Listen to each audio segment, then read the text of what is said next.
ವಾಣಿಜ್ಯ ನಗರಿ ಹುಬ್ಬಳ್ಳಿಯಲ್ಲಿ ಬ್ಯಾಕ್ ಟು ಬ್ಯಾಕ್ ಮರ್ಡರ್ ಆಗ್ತಾ ಇದೆ.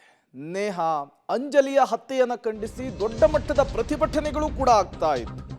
ಈ ಬೆನ್ನಲ್ಲೇ ಸರ್ಕಾರದಿಂದ IPS ಅಧಿಕಾರಿಯ ತಲೆದಂಡವಾಗಿದೆ ಎನ್ನುವಂತಹ ಮಾಹಿತಿ ಸಿಗ್ತಾ ಇದೆ. ಕಾನೂನು ಸುವ್ಯವಸ್ಥೆಯನ್ನ ಕಾಪಾಡುವಲ್ಲಿ ಲೋಪದೋಷದ ಆರೋಪ. ಸರ್ಕಾರದಿಂದ IPS ಅಧಿಕಾರಿಯ ತಲೆದಂಡವಾಗಿದೆ.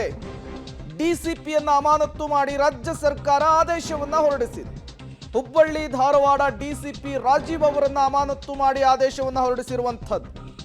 ಗೃಹ ಸಚಿವರು ಹುಬ್ಬಳ್ಳಿಗೆ ಭೇಟಿ ಕೊಡುವ ಮುನ್ನ ಅವರನ್ನ ಅಮಾನತು ಮಾಡಲಾಗಿದೆ. ಸೋಮವಾರ ಹುಬ್ಬಳ್ಳಿಗೆ ಭೇಟಿ ಕೊಡ್ತಾ ಇದ್ದಾರೆ ಡಾಕ್ಟರ್ G ಪರಮೇಶ್ವರ್ ಅವರು. ಅದಕ್ಕೂ ಮೊದಲೇನೆ ಒಂದು ಮೇಜರ್ ಬದಲಾವಣೆಯನ್ನ ಮಾಡಿರುವಂಥದ್ದು. ಸರ್ಕಾರದಿಂದ IPS ಅಧಿಕಾರಿಯ ತಲೆದಂಡವಾಗಿದೆ.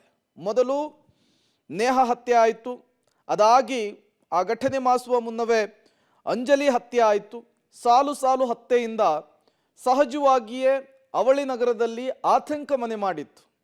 ವಾಣಿಜ್ಯ ನಗರಿಯ ಜನ ಪ್ರಶ್ನೆ ಮಾಡ್ತಾ ಇದ್ರು, ಹೀಗೆ ಕೊಲೆಗಳಾಗ್ತಾ ಇದ್ರೆ ನಾವು ನಮ್ಮ ಮಕ್ಕಳನ್ನ ಹೊರಬಿಡೋದು ಹೇಗೆ, ನೆಮ್ಮದಿಯ ನಿಟ್ಟುಸಿರನ್ನ ಬಿಡೋದು ಹೇಗೆ, ನೆಮ್ಮದಿಯಾಗಿ ಓಡಾಡೋದು ಹೇಗೆ ಅಂತೇಳಿ ಪ್ರಶ್ನೆಯನ್ನ ಮಾಡ್ತಾ ಇದ್ರು.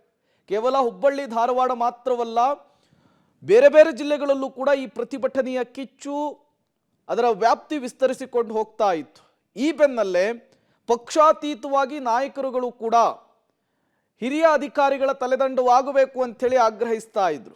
ಈ ಬೆನ್ನಲ್ಲೇ ರಾಜ್ಯ ಸರ್ಕಾರ ಎಚ್ಚೆತ್ತುಕೊಂಡಂತೆ ಕಾಣಿಸ್ತಾ ಇದೆ. DCPಯನ್ನ ಅಮಾನತು ಮಾಡಿ ಕಾನೂನು ಸುವ್ಯವಸ್ಥೆಯನ್ನ ತಹಬದಿಗೆ ತರುವಂತಹ ಕೆಲಸಕ್ಕೆ ಮುಂದಾದಂತೆ ಕಾಣಿಸ್ತಾ ಇದೆ. DCPಯನ್ನ ಅಮಾನತು ಮಾಡಿ ಈಗ ರಾಜ್ಯ ಸರ್ಕಾರ ಆದೇಶವನ್ನು ಹೊರಡಿಸಿರುವಂತಹದ್ದು. ಹುಬ್ಬಳ್ಳಿ ಧಾರವಾಡದ DCP ಆಗಿ ರಾಜೀವ್ ಅವರು ಕೆಲಸವನ್ನು ನಿರ್ವಹಿಸ್ತಾ ಇದ್ರು. ಸಾಲು ಸಾಲು ಈ ಮರ್ಡರ್ ಆಗ್ತಾ ಇರುವಂತಹ ವಿಚಾರಕ್ಕೆ ಸಂಬಂಧಪಟ್ಟಂತೆ ಈಗ ಅವರನ್ನು ಅಮಾನತು ಮಾಡಿ ಆದೇಶವನ್ನು ಹೊರಡಿಸಿದೆ. ಸೋಮವಾರ ಡಾಕ್ಟರ್ G ಪರಮೇಶ್ವರ್ ಅವರು ಮಾನ್ಯ ಗೃಹ ಸಚಿವರು ಹುಬ್ಬಳ್ಳಿಗೆ ಭೇಟಿಯನ್ನ ಕೊಡ್ಲಿಕ್ಕಿದ್ರು. ಮೃತ ಅಂಜಲಿ ಅವರ ಕುಟುಂಬಕ್ಕೆ ಸಾಂತ್ವನವನ್ನ ಹೇಳಲಿಕ್ಕೆ ಮುಂದಾಗ್ತಾ ಇದ್ರು. ಈ ನಡುವೆನೆ ಈಗ DCP ಅವರನ್ನ ಅಮಾನತು ಮಾಡಿ ರಾಜ್ಯ ಸರ್ಕಾರ ಆದೇಶವನ್ನ ಹೊರಡಿಸಿದೆ.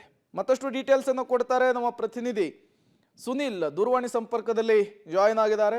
ಸುನಿಲ್, ದೊಡ್ಡ ಮಟ್ಟದಲ್ಲಿ ಕೂಗು ಕೂಡ ಕೇಳಿ ಬರ್ತಾ ಇತ್ತು. ಪಕ್ಷಾತೀತವಾಗಿ ಕಾನೂನು ಸುವ್ಯವಸ್ಥೆಯನ್ನ ತಹಬದಿಗೆ ತರುವಂತಹ ಕೆಲಸವನ್ನ ರಾಜ್ಯ ಸರ್ಕಾರ ಮಾಡಬೇಕು ಅನ್ನುವಂತಹ ಮನವಿಗಳನ್ನು ಕೂಡ ಸಲ್ಲಿಸ್ತಾ ಇದ್ರು. ಈ ಬೆನ್ನಲ್ಲೇ DCPಯನ್ನ ಅಮಾನತು ಮಾಡಲಾಗಿದೆ. ಡೀಟೇಲ್ಸ್ ಅನ್ನು ಕೊಡೋದಾದ್ರೆ ಸುನಿಲ್. ಪ್ರೇಮ್, ನಿಜಕ್ಕೂ ಕೂಡ ಇವತ್ತು ನಡೆದಂತ ಪ್ರತಿಭಟನೆ ಮತ್ತೊಂದು ರೂಪವನ್ನ ಪಡೆದುಕೊಳ್ತಾ ಇದೆ. ಹುಬ್ಬಳ್ಳಿ ಜನತೆ ಪೊಲೀಸರ ವೈಫಲ್ಯವನ್ನ ತಡೆದುಕೊಳ್ಳುವಂತಹ ಒಂದು ಕಟ್ಟೆಯ ಒಡೆದು ಇವತ್ತು ರೋಡಿಗೆ ಇಳಿದು ಪ್ರತಿಭಟನೆ ಮಾಡ್ತಾ ಇದ್ದಾರೆ. ಇದು ಎಲ್ಲ ಒಂದ್ ಕಡೆ ರಾಜ್ಯ ಸರ್ಕಾರಕ್ಕೆ ಈಗ ತಲೆನೋವಾಗಿದೆ. ಯಾಕಂದ್ರೆ ಒಂದು ಪೊಲೀಸ್ ಇಲಾಖೆ ಮೇಲೆ ಜನರಿಗೆ ನಂಬಿಕೆ ಹೋದ್ರೆ ಆ ಒಂದು ಪ್ರದೇಶದಲ್ಲಿ ಯಾವ ರೀತಿಯಾಗಿ ಕಾನೂನು ಸುವ್ಯವಸ್ಥೆ ಹಾಳಾಗುತ್ತೆ ಅನ್ನೋ ಅರಿವು ರಾಜ್ಯ ಸರ್ಕಾರಕ್ಕಿದೆ. ಈಗ ಒಂದೊಂದೇ ಈಗ ರಿಪೇರಿ ಮಾಡ್ತಾ ಇರುವಂತದ್ದು. ಈಗಾಗಲೇ ಠಾಣೆಯ PSI ಮತ್ತು PI ಮತ್ತು ಹೆಡ್ ಕಾನ್ಸ್ಟೇಬಲ್ ಒಂದು ಅಮಾನತಾಗಿದ್ದಾರೆ. ಅದರ ಬೆನ್ನಲ್ಲೇ ಈಗ IPS ಅಧಿಕಾರಿ ಮತ್ತು ಎಲ್ಲಾಂಡು ಆಗಿರುವಂತ ರಾಜೀವ್ ಅವರನ್ನು ಕೂಡ ಈಗ ಸಸ್ಪೆಂಡ್ ಮಾಡಿರುವಂತದ್ದು. ಈ ಮೂಲಕ ಒಂದು ಡ್ಯಾಮೇಜ್ ಕಂಟ್ರೋಲ್ಗೆ ಮುಂದಾಗ್ತಾ ಇದೆ ಮತ್ತು ಪೊಲೀಸ್ ಇಲಾಖೆಯ ಒಂದು ಮೇಲಿರುವ ನಂಬಿಕೆಯನ್ನು ಉಳಿಸಿಕೊಳ್ಳುವಂತ ಪ್ರಯತ್ನ ಗೃಹ ಇಲಾಖೆ ಮಾಡ್ತಾ ಇದೆ.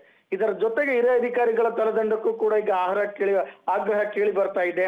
ಯಾಕಂದ್ರೆ ಇಲ್ಲಿರುವಂತ ಆಫೀಸರ್ನ ಎಲ್ಲರನ್ನೂ ಕೂಡ ವರ್ಗಾವಣೆ ಮಾಡಬೇಕು, ಹೊಸ ಆಫೀಸರ್ನ ತರಬೇಕು, ದಕ್ಷ ಇರುವಂತ ಆಫೀಸರ್ನ ತರಬೇಕಂತ ಸ್ವತಃ ಕಾಂಗ್ರೆಸ್ಸಿಗರೇ ಒತ್ತಾಯ ಮಾಡ್ತಾ ಹಿನ್ನೆಲೆಯಲ್ಲಿ ಸರ್ಕಾರ ಈಗ ನಿರ್ಧಾರವನ್ನು ತೆಗೆದುಕೊಳ್ತಾ ಇದೆ. ಇವತ್ತು ಸ್ವತಃ ಸಂತೋಷ್ ಲಾಡ್ ಅವರು, ಪ್ರಸಾದ್ ಅಬ್ಬಾಯಿ ಅವರು ಕೂಡ ಹೇಳಿದ್ರು, ಗೃಹ ಸಚಿವರು ಬರೋರಿದ್ದಾರೆ, ಅದರೊಳಗೆ ಎಲ್ಲ ರಿಪೇರಿಯನ್ನ ಮಾಡ್ತೀವಿ ಅನ್ನೋ ಒಂದು ಭರವಸೆ ನೀಡಿದ್ರು. ಅದ್ ತಕ್ಕಂತೆ ಈಗ ಒಂದೊಂದೇ ಎಕ್ಸಿಕ್ಯೂಟ್ ಆಗ್ತಾ ಇರುವಂತದ್ದು. ಪ್ರೇಮ್, ಸುನಿಲ್, ಈ ಫಯಾಜ್ ಆಗಿರಬಹುದು, ವಿಶ್ವ ಅಲಿಯಾಸ್ ಗಿರೀಶ್ ಆಗಿರಬಹುದು, ಅವರುಗಳಿಗೆ ತಕ್ಕ ಶಾಸ್ತಿ ಆಗಬೇಕು, ಎನ್ಕೌಂಟರ್ನ ಮಾಡಬೇಕು ಅಂತ ಹೇಳಿ ಕುಟುಂಬಸ್ಥರಾದಿಯಾಗಿ ಎಲ್ಲರೂ ಕೂಡ ಪ್ರತಿಭಟನಾ ನಿರತರುಗಳಿಗೆ ಕೇಳಿಕೊಳ್ತಾ ಇದ್ರು.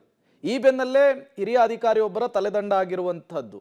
ಮುಂದಿನ ದಿನಗಳಲ್ಲಿ ಈ ರೀತಿಯ ಘಟನೆಗಳನ್ನ ತಡೆಯುವಂತಹ ನಿಟ್ಟಿನಲ್ಲಿ ಮತ್ತೇನೆಲ್ಲ ಕ್ರಮಗಳಿಗೆ ಮೊರೆ ಹೋಗಬಹುದು ಅಂತ ಹೇಳಿ ರಾಜ್ಯ ಸರ್ಕಾರ ಈಗ ಸಹಜವಾಗಿ ಇಲ್ಲಿರುವಂತ ಅಧಿಕಾರಿಗಳ ಮೇಲೆ ಜನರು ಅನುಮಾನ ಮತ್ತು ಆಕ್ರೋಶವನ್ನು ಹೊರಹಾಕ್ತಿರೋ ನೆಲೆಯಲ್ಲಿ ಸದ್ಯರುವಂತ ಕಮಿಷನರ್ ಇಂದ ಹಿಡಿದು ಕಮಿಷನರ್ನು ಕೂಡ ವರ್ಗಾವಣೆ ಮಾಡುವಂತ ಸಾಧ್ಯತೆ ಇದೆ.